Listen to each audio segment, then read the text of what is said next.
युधिष्ठिरांनाही वाटतं, भीमालाही वाटतं, नकुल सहदेवांनाही वाटतं, तू सांग हे युद्ध कोणामुळे जिंकलाय.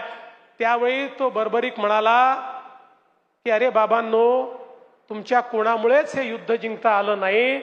हे युद्ध केवळ आणि केवळ पार्थामुळे जिंकता आलं, श्रीकृष्णामुळे जिंकता आलं.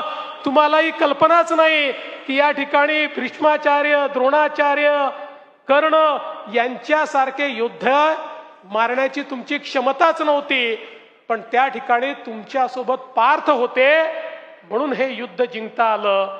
तसं आपल्या या निवडणुकीमध्ये, निवडणुकीच्या युद्धामध्ये लोकांचा जो विश्वास जिंकायचा होता, तो विश्वास जिंकण्याकरता त्या पार्थाची भूमिका किंवा त्या केशवाची भूमिका तुम्ही सगळ्यांनी या ठिकाणी निभावलेली आहे.